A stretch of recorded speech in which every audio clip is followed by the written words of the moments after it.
মুসলমানেরা, যুবকেরা, জওয়ানেরা, তবে আল্লাহর মার একটু দেরিতে হয়, আল্লাহর মার একটু দেরিতে হয়। আবু জেহেল বহুদিন ধরে আল্লাহর নবীর উপরে অত্যাচার করে করে আসছে। বিশ্ব নবীকে বড় ছোট কথা বলছে, গালি দিচ্ছে, দাগাবাজ, ধোকাবাজ, চিটিংবাজ। ও কলিজার টুকরারা, এই কথাগুলো যদি আমরা শুনি, আমাদের শরীরের ভিতরে যদি রক্ত না ফোটে, তাহলে জানবেন আমরা মুসলমান না, আমরা সেই আবু জেহেলের দল, উমাইয়া ইবনে খলফের দল। আমরা মুসলমান যদি হতাম, নবীর মুনাফিক আর চিটিংবাজ আর ভণ্ড বললে আমাদের গায়ের লোম খাড়া দিয়ে উঠত। আবু জেহেলের অকাল মৃত্যু হয়েছে। কার অকাল মৃত্যু হয়েছে? আবু জেহেলের। এই ক্যাসেটগুলো কিন্তু পৃথিবীর জমিনে ছুটবে।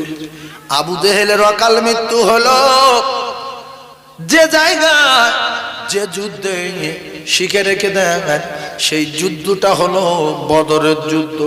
কিসের যুদ্ধ? জোরে বলে। বদর। বদরের যুদ্ধে আবু জেহেলের অকাল মৃত্যু হয়েছে। বদরের যুদ্ধে মক্কার বড় বড় কাফেররা অনেকে গিয়েছে, অনেকে যেতে চায়নি, আর অনেকে যায়নি। যায়নি কে? জগৎ বিখ্যাত কাফের, তার নাম আবু লাহাব। এই বেঈমানটা বদরের যুদ্ধে যায়নি। উমাইয়া ইবনে খলফ, এও বড় বেঈমান, বদরের যুদ্ধে যেত না, জোর করে নিয়ে গিয়েছে। বদরের যুদ্ধে যেত না, জোর করে নিয়ে গিয়েছে। কে? কেন? কি জন্য যাবে না? কি করে আবু জেহেল মরল শুনবেন? হ্যাঁ, জান দিয়ে শুনবেন। আবু লাহাব যায়নি, আর উমাইয়া ইবনে খলফ যেত না। কেন গেল? ভাইরা, মা বাবাদিরা, আব্দুর রহমান ইবনে আউফ রাদিয়াল্লাহু তাআলা আনহু, ভালো করে কথা মুখস্থ করেন, ক্যাসেটে পরে জেনে নেবেন। আব্দুর রহমান ইবনে আউফ বলেন, আমি বদরের যুদ্ধে গিয়ে আল্লাহর নবীর সাহাবী, বলছে আমি লাইনে দাঁড়িয়ে আছি, সামনে কাফেরের দল, আর এরা মাত্র কয়েকজন, হাজার হাজারের ভিতরে 313 জন, মানে কিছু না, এরা দাঁড়িয়ে আছে। আব্দুর রহমান ইবনে আউফ বললেন, আমি দাঁড়িয়ে আছি কাদের সাথে একটু দেখি। ডান দিকে তাকালেন, বাম দিকে তাকালেন, তাকিয়ে দেখলেন ছোট্ট ছোট্ট দুটো বাচ্চা। বাড়ি বৃদ্ধি ভালো না। আব্দুর রহমান ইবনে আউফ বললেন, আমি কি ছেলেদের কাতারে দাঁড়িয়ে আছি বাচ্চাদের? হঠাৎ করে বাচ্চাদের ভিতরে একটা বাচ্চা বলছে, চাচা। বলছে কি? বলছে আবু জেহেল কি আপনি দেখেছেন? আবু জেহেলের দেখেছেন? খুব ভালো করে বোঝেন। আব্দুর রহমান ইবনে আউফ রাদিয়াল্লাহু তাআলা আনহু বললেন, তুমি বাচ্চা ছেলে, হাতে তরবারি, আর তুমি আবু জেহেল বড় পালোয়ান, ওর কথা জিজ্ঞাসা করছো কেন? বলছে চাচা আস্তে, আমি শুনেছি ওই আবু জেহেল নাকি রাসূলুল্লাহকে গালি দিয়েছে। আমি শপথ করে নিলাম, আমি যদি আবু জেহেল দেখতে পাই, হয় ওর টুকরা টুকরা করব, আর নাই আমি টুকরা টুকরা হব। যতক্ষণ আমার ধরে জান থাকবে, ওর পিছু আমি ছাড়ব না। সুবহানাল্লাহ বলেন, আই জোরে বলেন। আর একটা ছেলে বলছে, চাচা আবু জেহেলকে দেখেছেন? বলছে তোমার কি হয়েছে? বলছে আসতে বলেন। কেতাবে লেখা, এই ছেলেটা আসতে বলতে বলছে মানে এ আবু জেহেলের মারিবে। জোরে যদি বলে দু তিনজন শুনতে পেলে সবাই দৌড়ে যাবে। ও আস্তে বলতে বললেন, বলছে কেন? বলছে আস্তে। বলছে তোমার কি হয়েছে? বলছে আমি শুনেছি আবু জেহেল রাসূলুল্লাহকে গালি দিয়েছে। বলছে আমি যদি আবু জেহেলকে দেখতে পাই, আমি যদি আবু জেহেলকে দেখতে পাই, ওর টুকরা টুকরা করব, আর নাই আমি টুকরা টুকরা হব। হয় ও মরবে, নাই আমি মরব, আমি ওর পিছু ছাড়ব না। জোরে বলুন। আব্দুর রহমান ইবনে আউফ রাদিয়াল্লাহু তাআলা আনহু বললেন, আমি অবাক হয়ে গেলাম। অবাক হওয়ার কথা না, আমি অবাক হয়ে গেলাম। দুটো বাচ্চার কথা শুনে আমি যেন ঠান্ডা হয়ে গেছি। বিখ্যাত সাহাবী বললাম, আমি আর কোনো কথা না ভেবে আমি বলে দিলাম, সেই যে আবু জেহেল কাফেরদের ভিতরে। আব্দুর রহমান আউফ বললেন, তারা আর এক মুহূর্ত দেরি করলেন না, দৌড়ে গিয়ে চিলের মতো উড়ে গিয়ে আবু জেহেলের তরবারির পর তরবারি। আবু জেহেল অবাক হয়ে গেল, এই ছোট ছোট বাচ্চা বাচ্চা ছেলে এত স্পিডে তরবারি চালাই। কেতাবে লেখা আছে দুই ভাই আল্লাহর জান্নাতে যাব বলে আবু জেহেলকে টুকরা টুকরা করে জাহান্নামের টিকিট ধরিয়ে দিল। মুসলমান মসজিদ ভেঙে দেবে, গাজালা করে না, কবরস্থানে মাটি দিয়ে দেবে না, কোনো ব্যাপার নাই। গোশ দাও খাই, কি খাবে না, নিদেন খাওয়া খাবো। শোয়ার জায়গাটা দেখো আগে, কোথায় মরে গিয়ে শোবে।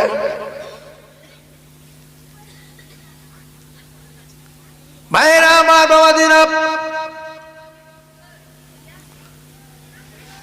বদরের যুদ্ধে আবু জেহেলকে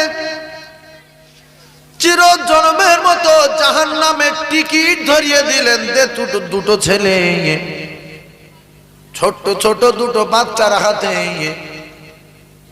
অপমান হয়ে চির জন্মের মতো জাহান্নামের টিকিট নিয়ে বিদায় নিল। ইন্নাল্লাহা লা ইহিব্বু মান কানা মুখতালান ফখুরা। অহংকার করার স্বাদ আমার আল্লাহ জন্মের মতো মিটিয়ে দিল। আব্রাহা রে, তোর সঙ্গে কি যুদ্ধ করব? তোর যুদ্ধ করার জন্য আমি সেনা দেব না, তোর সঙ্গে যুদ্ধ করার জন্য মশা দিলাম, মশার সাথে লাগ।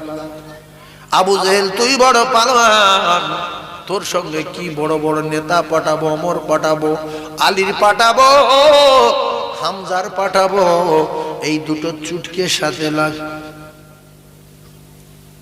পৃথিবী অবাক। ভাইরা আমার, বদরের যুদ্ধে নামকরা কাফের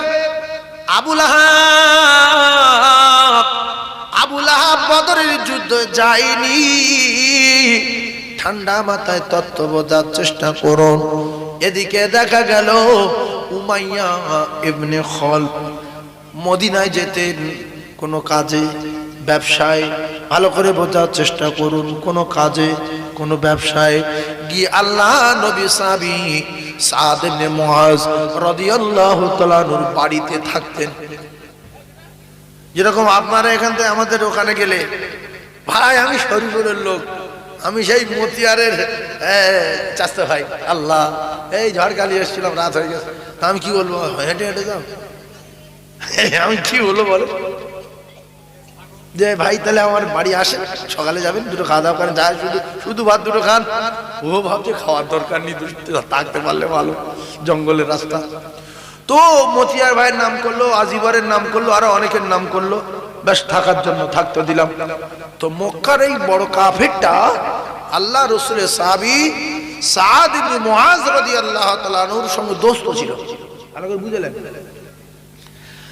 ওখানে যখন যেতেন সাদ ইবনে মুআজ রাদিয়াল্লাহু তাআলা আনহুর সঙ্গে ওখানে দেখা করে সেখানে থাকতেন, খাওয়া দাওয়া করতেন। ও কলিজার টুকরারা, কিতাবে লেখা সাদ ইবনে মুআজ রাদিয়াল্লাহু তাআলা আনহু উমরা করতে আসবেন মক্কাতুল মুআজ্জামায় মদিনা থেকে। এখন এই উমাইয়া ইবনে খলফের বাড়ি মক্কায়। এ কিন্তু আবু জেহেলের প্রধান সেনাপতি, বড় বেঈমান। এদিকে আবু লাহাব নবীর বড় দুশমন, তার স্ত্রীও বড় দুশমন। ভাইজান আমার, বাবাদিরা, আল্লাহর নবীর সাহাবী সাদ ইবনে মুআজ রাদিয়াল্লাহু তাআলা আনহু মক্কাতুল মুআজ্জামার জমিনে এসে আল্লাহর কাবা তওয়াফ করব বলে উমাইয়া ইবনে খলফের বাড়ি উঠলেন। কার বাড়ি? মোমেনের বাড়ি।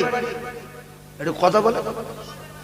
হ্যাঁ, ওর বাড়ি ওঠার পরে বিশাল ব্যাপার। দোস্ত এসেছে মদিনা থেকে, বোঝেন, দোস্ত নিয়ে ভালোভাবে সেবা করলো। দোস্ত বলছে, উমাইয়া,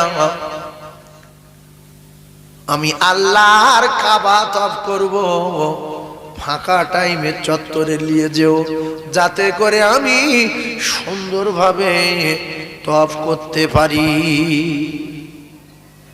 উমাইয়া নিয়ে গেল সাদ ইবনে মুআজ রাদিয়াল্লাহু তাআলা আনহুকে কাবা তওয়াফ করার জন্য। ও মুসলমান, আবু জেহেল দেখতে পেয়েছে মুসলমান এসেছে কাবা তওয়াফ করতে মদিনা থেকে। বলল, উমাইয়া একে? উমাইয়া কার লোক? হ্যাঁ, একে? বলছে আমার দোস্ত। বলছে, উমাইয়া রে, ওর নাম কি? বলছে সাদ।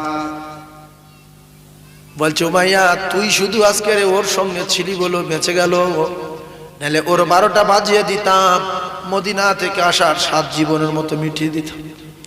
এ তো একটা ভালো না। উমাইয়া দোস্ত, ভালো করে বুঝলেন। হযরতে সাদ বললেন, আবু জেহেল, কিতাবে লেখা আবু জেহেলের যে আওয়াজ ছিল তার চেয়ে জোর গলায় বলল, আবু জেহেল, তোমার এলাকায় এসেছি বলে তুমি আমার মদিনায় যাওয়ার স্বাদ মিটিয়ে দেবে। তুমিও শুনে রেখে দাও, আমি যদি কোনোদিন মদিনায় দেখতে পাই, মদিনায় যাওয়ার স্বাদও মিটিয়ে দিয়ে দেব। এর বলে বাপ, এর বলে কি? বাপ। মোমেন ভয় করে না পৃথিবীর কোন শক্তি দেখে, একমাত্র আল্লাহ ছাড়া। মোমেনের সঙ্গে থাকে কে? কথা বলে। যার সঙ্গে আল্লাহ থাকে তার আর কোন সেনাবাহিনীর দরকার আছে? সাদ ইবনে মুআজের সঙ্গে আছে কে? সামনে কার বাড়ি? কার বাড়ি? আল্লাহর কাবা কার বাড়ি? তওয়াফ করতে গিয়ে তো গন্ডগোল বেঁধে গেল। আল্লাহর কাবা। বলছে, আবু জেহেল, তোরও আমি ব্যবস্থা করে দেব। সঙ্গে সঙ্গে উমাইয়া ইবনে খলফ বলল, সাদ, আবু জেহেল এই মক্কার নেতা, একটু আওয়াজ আসতে, ওরকম বলতে নেই। বলছে উমাইয়া ইবনে খলফ, তুমিও শুনে রেখে দাও, আল্লাহর কসম, আমি রাসূলুল্লাহর মুখ দিয়ে শুনেছি, আল্লাহর নবী দিনে দুনিয়ার বাদশা বলেছে, তোমারও অবস্থা খারাপ, বদরের যুদ্ধে তোমার মৃত্যু হবে। দোস্ত ছেড়েছে? জোরে বলে। আবু জেহেল ছেড়েছে? ইমানদার কজন আছে ওখানে? কাফের কজন? 2 জন। কাফের যাইতেই কাফের, নাম করা কাফের। উমাইয়া ইবনে খলফ, আবু জেহেল, নাম করা বড় বড় বেঈমান, তাদের সঙ্গে একজন ইমানদার। উমাইয়া ইবনে খলফ বলল, আমার গার লোম শিগগিরই শুনে, কারণ রাসূলুল্লাহ যেহেতু বলেছে, হযরতে সাদ ইবনে মুআজ বলছে, আমি রাসূলুল্লাহর মুখ দিয়ে শুনেছি, বদরের যুদ্ধে তোমার 12টা বেজে যাবে, শুনে নাও। কেন নবীর সঙ্গে যারা থাকে তারা এই রেগে গিয়ে বলেছে যে, তুমি যে চওড়া করছো আবু জেহেল, আওয়াজ আসতে, তোমারও স্বাদ মিটে যাবে, যেও বদরে যেও। বদরে কি হবে না হবে, নবীর আগে আল্লাহ খবর দিয়েছে যে কটা আছে নিয়ে চলো, ও 1000 থাক আর 1 লাখ থাক, তুমি হাঁটো, মদত আমি আল্লাহ করবো। জোরে বলুন। আরো জোরে বলে। সেই জন্য সাদ নিজের দোস্তকেও ছাড়িনি। তাহলে আবু জেহেল রেগে গেছে, আপনি উমাইয়া ইবনে খালব রেগে গেছে, কোনো পরোয়া নেই। এ জানে আমার যদি মেরে দেয় আমি সোজা এখান থেকে আল্লাহর জান্নাতে চলে যাবো। সাঁ করে বদরে যাওয়ার আগে আমি আল্লাহর জান্নাতে চলে যাব। উমাইয়া বলছে, চেল্লাচ্ছে, আমার মৃত্যু গ্যারান্টি, আমি বদরে যাব না। এদিকে আবু লাহাব যায়নি, আর উমাইয়া বলছে আমি যাব না। নবীর সাহাবীরা মিথ্যা কথা বলে না, নবী প্রেমিকেরা, নবীর ভক্তরা, এরা মিথ্যা কথা বলে না। আমার মৃত্যু গ্যারান্টি, গ্যারান্টি, গ্যারান্টি, আমি যাচ্ছি না, যাব না। এবারে বদরের যুদ্ধের দামামা যখন বাজলো, আবু জেহেল বলছে রেডি হও, সবাই রেডি হও। সবাইকে রেডি করলেন, হাজার হাজার বাহিনী তীর তরবারি নিয়ে রেডি প্রস্তুত করলেন, ঘোড়া রেডি করলেন, সামান রেডি করলেন, খাবার রেডি করলেন, মুসলমানদের শেষ করে দেব। উমাইয়া বলছে আবু জেহেল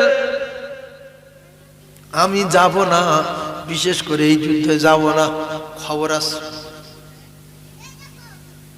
কাফেরদের বিশ্বাস, বুঝতে পেরেছেন?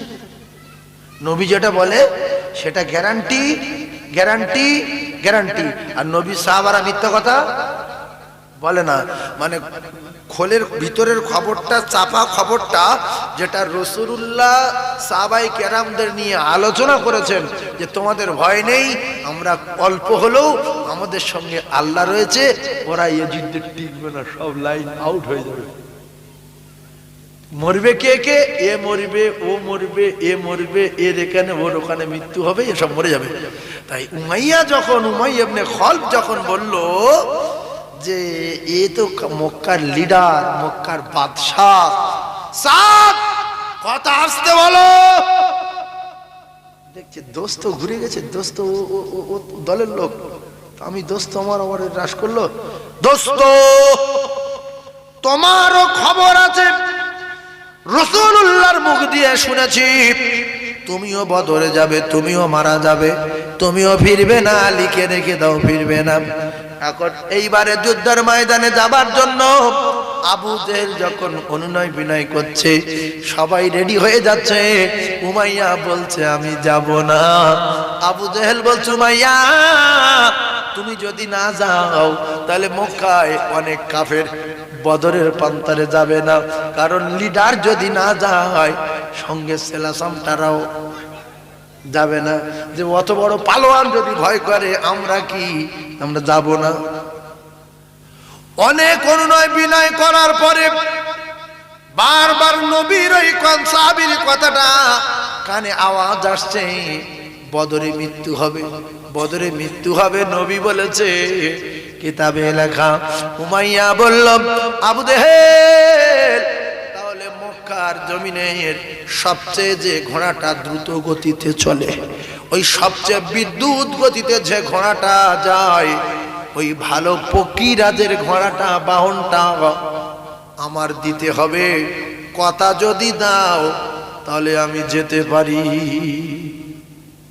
আবু জেহেল দেখছে তো বড় বাহনটা না হলে, দ্রুত গতির সাওয়ারিটা না হলে এ তো কোনো মতে যাবে না।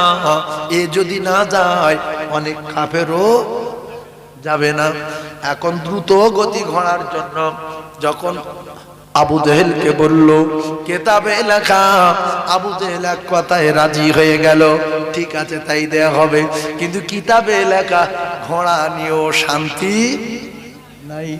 ঘোড়ার পিঠে যায় আর ভয়ে সন্তুষ্ট হয়ে কাঁপতে কাঁপতে যায়। একবার ডান দিকে তাকায় আর একবার বাম দিকে তাকায়, সামনে তাকায় পিছনে তাকায়, যেন পাগল হয়ে গেছে। যেখানে দাঁড়ায় ঘোড়ার মুখের মুখোশ ধরে ওইভাবে দাঁড়িয়ে থাকে, ঘোড়া ছেড়ে এক মুহূর্ত নড়ে না। যদি কোনো রকমের একটু আওয়াজ পায় ঘোড়ায় উঠবো, বিদ্যুৎ গতিতে দৌড় মারবো। এখন যাচ্ছে, মরবে না ফিরে আসবে। হ্যাঁ, এই জন্য এখন আল্লাহ আমাদের ভালো রেখেছে, এই রাসূলের উপরে যে আমাদের বিশ্বাস আছে যে মরবে, এই যে কথাটা গ্যারান্টি, আল্লাহর কসম মরবে, এই তো রাসূলুল্লাহ বলেছে। জোরে বলো, আরো জোরে বলো, আরো চিল্লে বলে নারে তাকবীর। একবার কলেমা পড়েন লা ইলাহা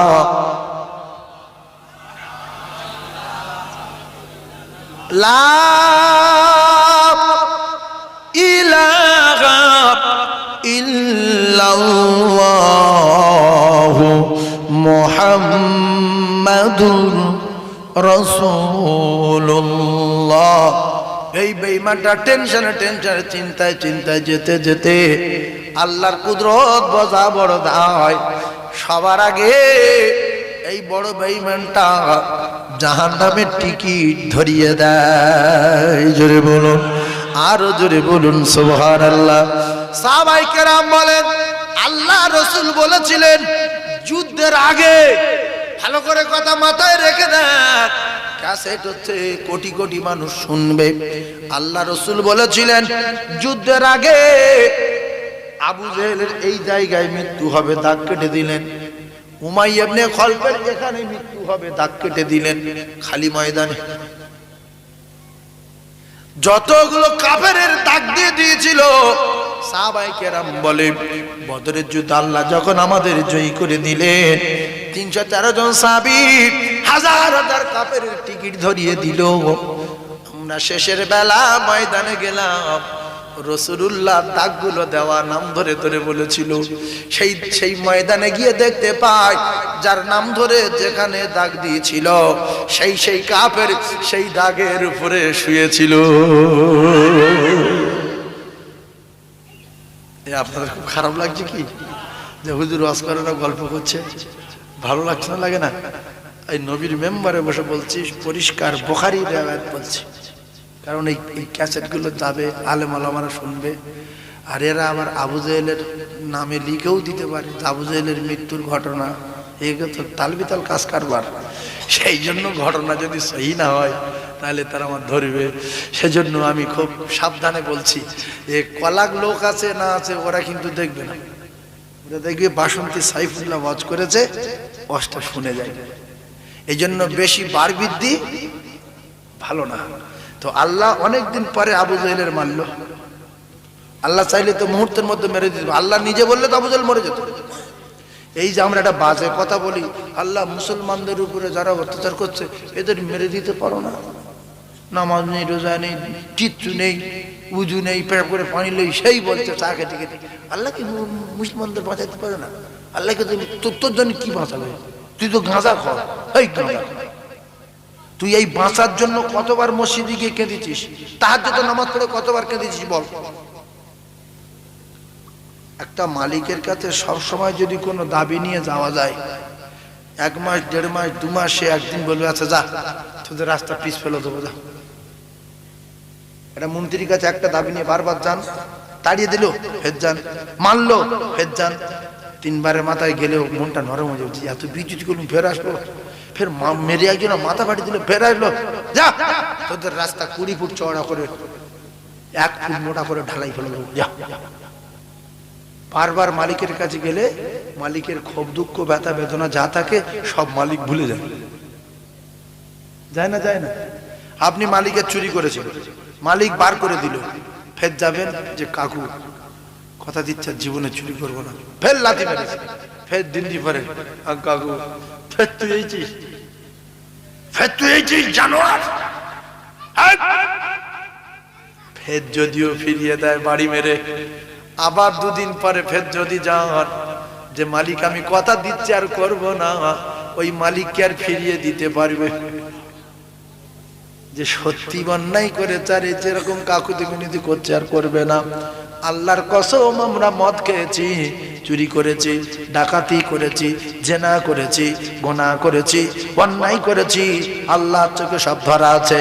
বারবার করে যদি সেই মালিকের কাছে যাই, সেই মালিক আমাদের সিদ্ধান্ত করে রেখেছে এর দোজখে দেবো, এর শেষ করব, এর কবরে আগুন জ্বালাবো, এর কবরে 99টা সাপ দেবো, এর কবরের মাটি চাপ দেবে, কলিজার ভিতরে হাড়ের ভিতরে হাত ঢুকিয়ে দেবে। আমার আল্লাহ পাক সিদ্ধান্ত নেওয়ার পরেও আল্লাহ যদি চায় সিদ্ধান্ত পরিবর্তন করতে পারে না, পারে না, সিদ্ধান্ত চেঞ্জ করে দেবে। আল্লাহর বাড়ি গিয়ে বলবেন রাতের বেলা আল্লাহ, বিশ্ব নবী বলেছে আপনি প্রত্যেকদিন রাতের বেলা প্রথম আসমানে আসেন, আর সবাই ঘুমিয়ে যায়, আপনি নাকি বান্দাদের ডাকেন, গুনাহগার বান্দা চলে আয়, চলে আয়, চলে আয়, ক্ষমা করে দেবো, কথা দিলাম, লা তাকনাতু মির রাহমাতিল্লাহ, তোর আমার রহমত থেকে বঞ্চিত হইস নি, উঠে আয়, উঠে আয়। রাতের বেলা গিয়ে ওই রেগে যাওয়া মালিকের কাছে যদি বলি মাবুদ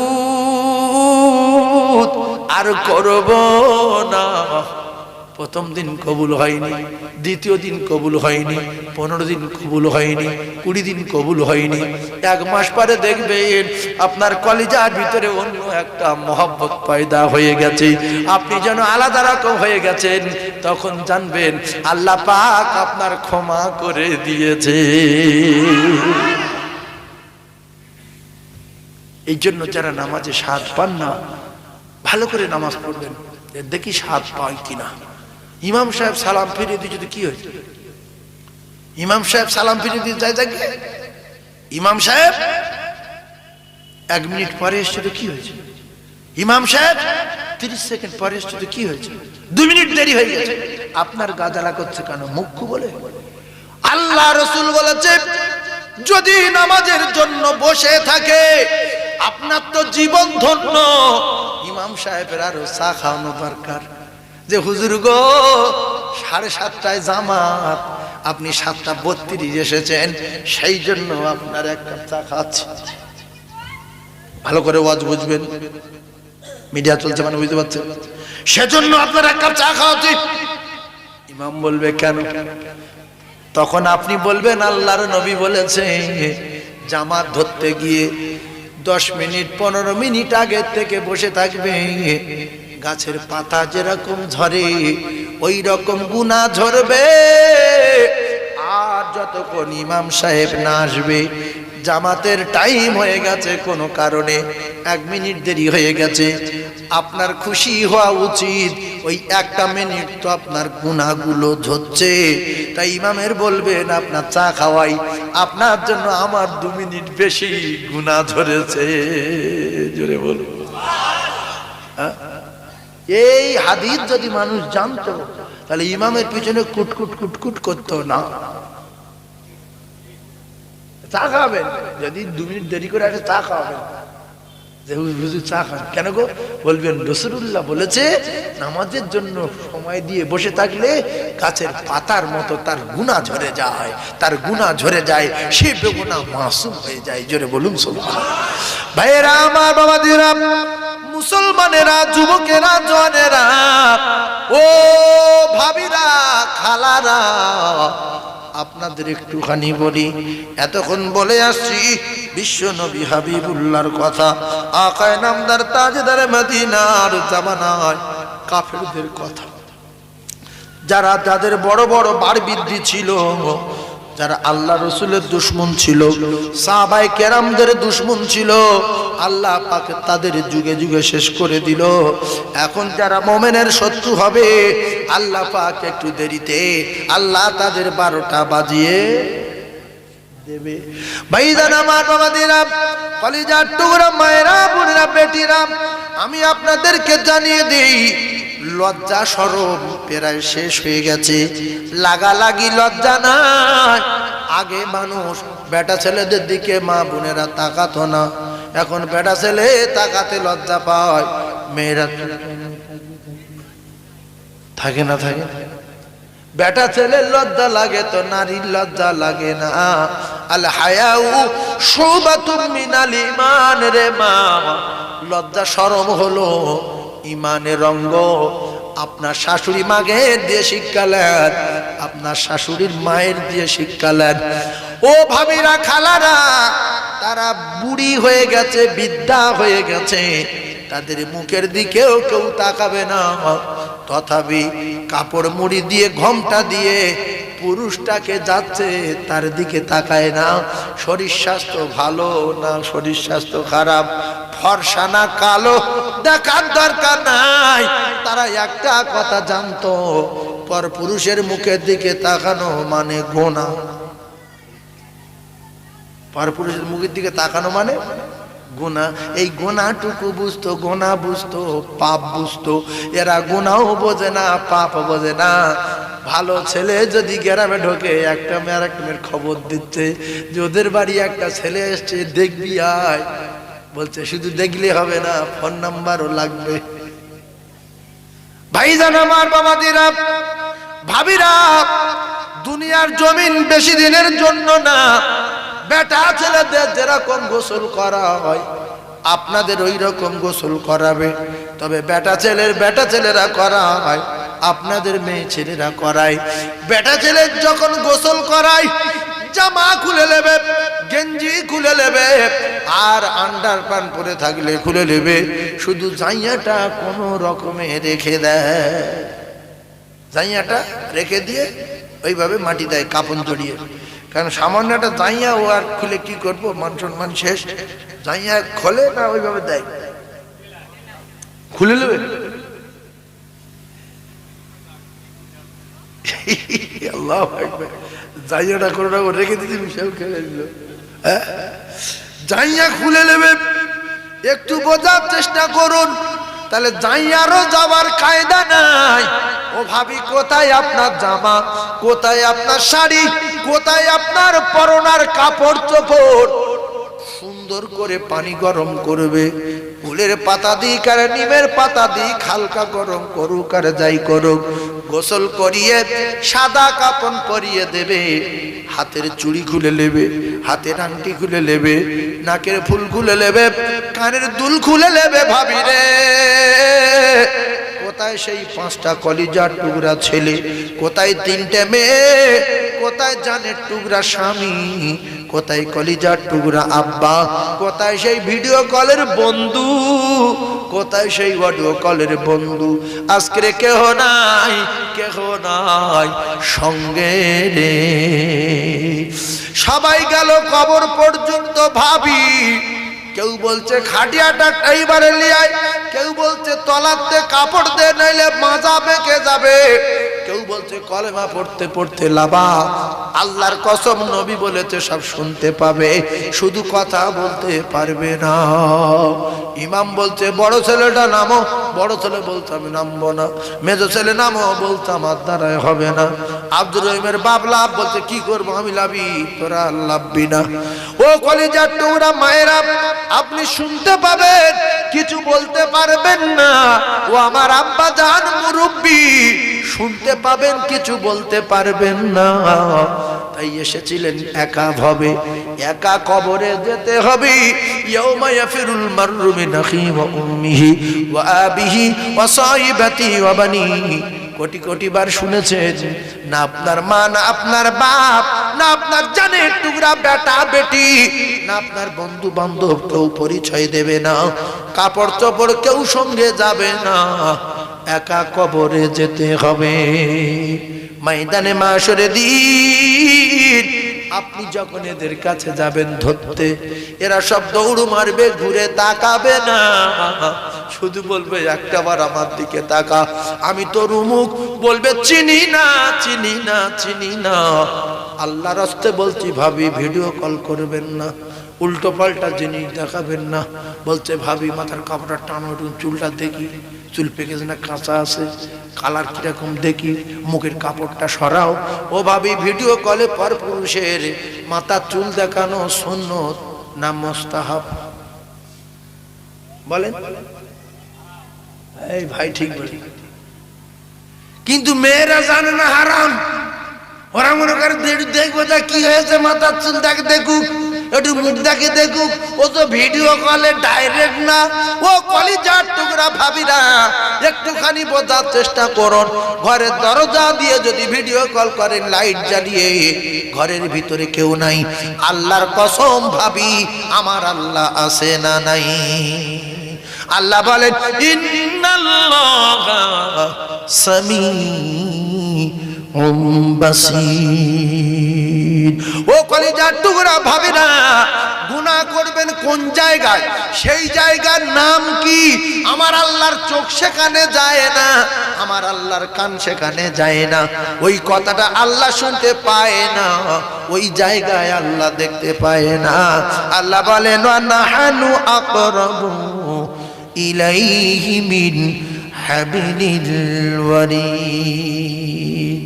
বান্দারে কোথায় যাবি বল, আমি তো তোর এত কাছে, তোর ঘাড়ের যে মোটা শিরা আছে ওই শিরা অপেক্ষায় আমি আল্লাহ আরো নিকটে। সব জায়গায় ফাঁকি দিলে আমি আল্লাহ, আমায় ফাঁকি দেওয়া যাবে না।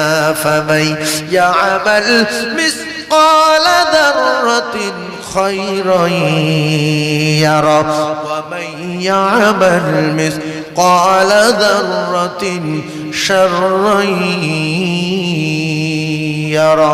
কোরআন যদি সত্য হয়, আল্লাহর কসম খেয়ে বলি, প্রত্যেক দিন যদি একবার সুবহানাল্লাহ বলেন সেটাও লেখা থাকবে, যদি দুবার বলতে পারেন সেটাও লেখা থাকবে, আর প্রত্যেক দিন যদি একটা অন্যায় করেন সেটাও লেখা থাকবে।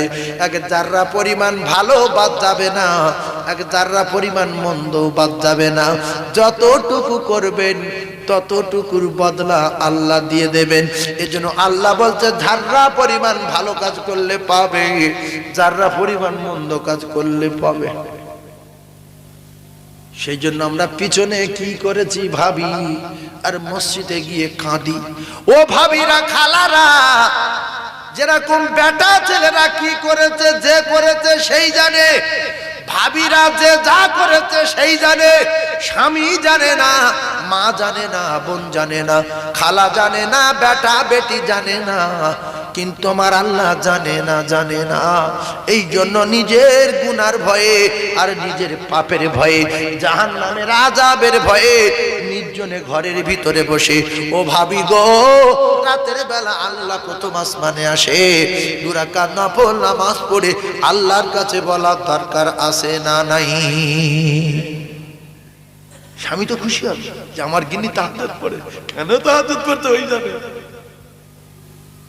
তাহাজ্জুদে কাঁদবে, আল্লাহ আমি বেড়াতে গিয়ে কি করেছি আপনি দেখেছেন, কলকাতায় গিয়ে কি করেছি আপনি দেখেছেন, আমার জীবনে কোথায় কি হয়েছে।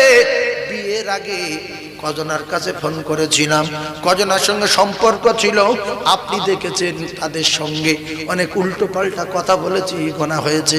আল্লাহ তাহাজ্জুদে কাঁদি, আপনি আমায় ক্ষমা করে দিন। এতে আল্লাহ খুশি না বেজার? আল্লাহ বলছে সবাই ঘুমাচ্ছে, তুই আমার বান্দি গুনাহগার, গুনার ভয়ে, পাপের ভয়ে রাত 12টার পরে আমার কাছে কাঁদছিস বান্দি রে। আমি আল্লাহ তোর বিগত জিন্দেগির গুনাহ মাফ করে দিয়ে আমি আল্লাহ আমার কুদরতি কোলে তুলে নিলাম। সেজন্য সোনার চাঁদ মায়েরা, কলিজার টুকরা বোনেরা, বেটিরা, এখনো সময় আছে, তওবার দরজা খোলা আছে, তওবা করুন, আল্লাহর কাছে বলুন, লা তাখনাতু মির রাহমাতিল্লাহি ইন্নাল্লাহা ইয়াগফিরুয যুনুবা জামিআ ইন্নাহু হুয়াল গফুরুর রহিম।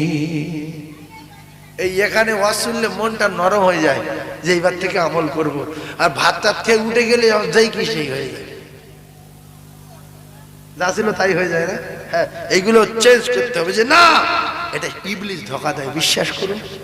এখানে আল্লাহু আকবার বলে, সুবহানাল্লাহ বলো, বেঈমান দাঁড়াতে পারে না, পালায়, তাই আপনাদের মন নরম হয়ে যায়। এই জন্য মসজিদে গিয়ে দেখবেন খুতবার সময় ঘুম লাগে, খুতবার সময় ঘুম লাগে, মনে মনে হয় যে বাড়ি গিয়ে ভাত খাবো না, শুয়ে একটা ঘুম একটা দেবো কায়দা করে, বলে বাড়ি গিয়ে সেভাবে বসে আছে, খাটে বসছে, এখানে বসছে, আর ঘুম লাগে না। হ্যাঁ, হয় না, হয় না? মসজিদে যখন খুতবা হয়, ও বেঈমান পালায়, ও দাঁড়ায় না। আর খুতবার সময় এত আল্লাহর রহমত ঝরে, সবাই ঘুমিয়ে পড়ে, পড়ে না, পড়ে না অধিকাংশ লোক। আর পাশের লোক দেখছে একজন ঘুমছে, কোথাও বলছে, মানে ইশারা করছে, এরা করে বলছে তুই ঘুমছিস, খুতবার সময় কথা বলতে আসি কি, তাই এরা ঠুকে ইশারা করছে। ও তখন বলছে,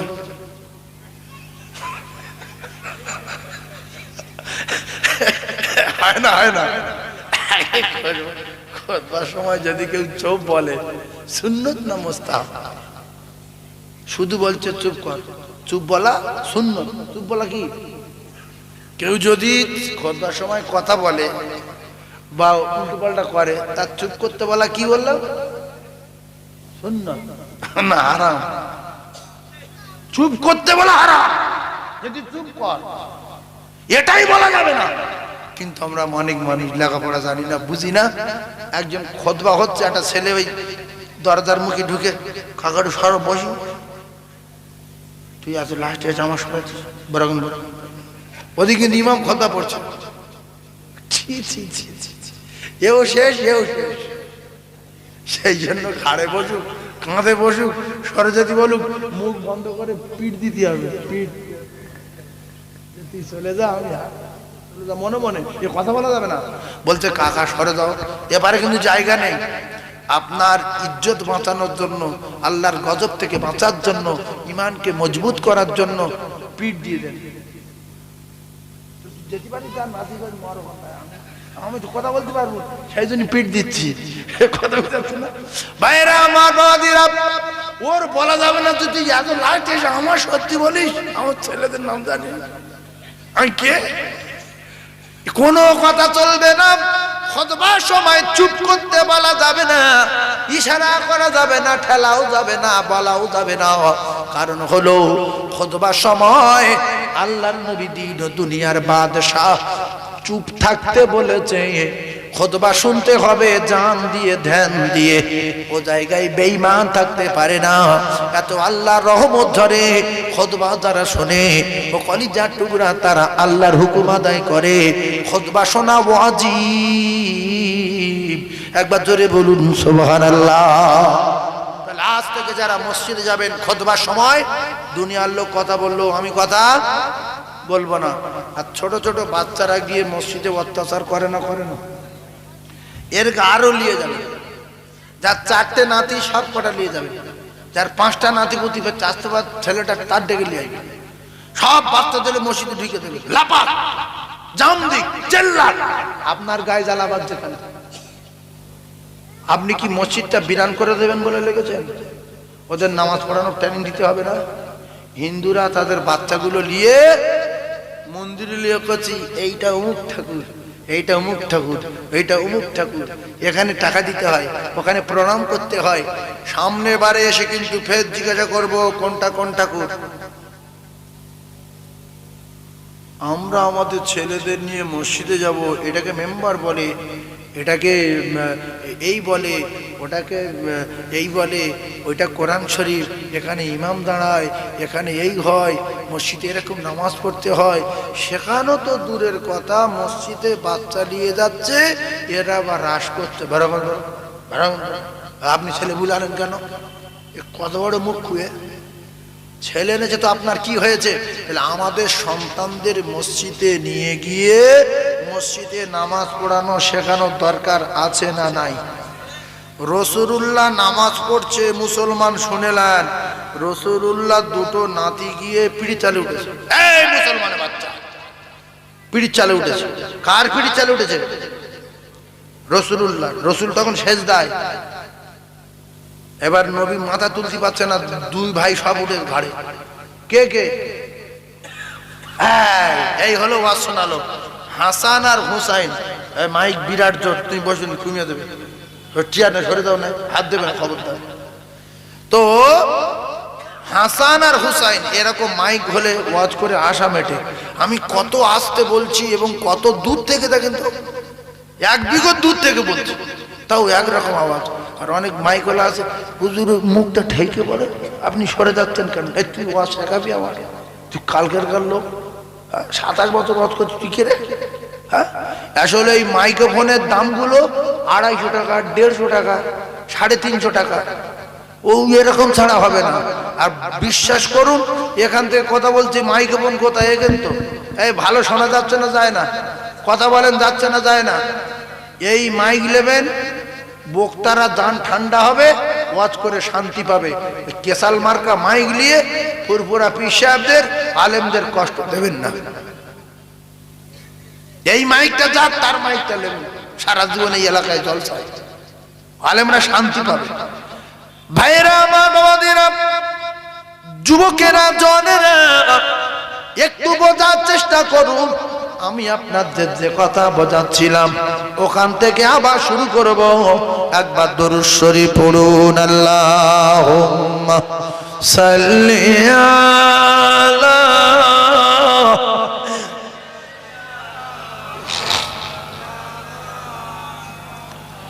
ওয়া আলা আলি সাইয়্যিদিনা।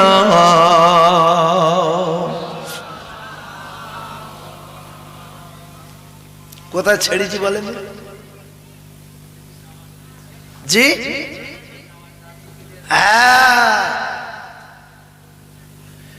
কি বলবো নবীর দুঃখের কথা, বুকে আমারা আগুন জ্বলে।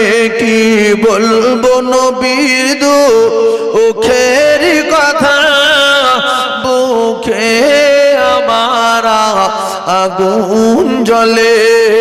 মাটি গর্বে বাপ হারালেন শৈশবে, মাটি গর্বে বাপ হারালেন শৈশবে। এ মা 8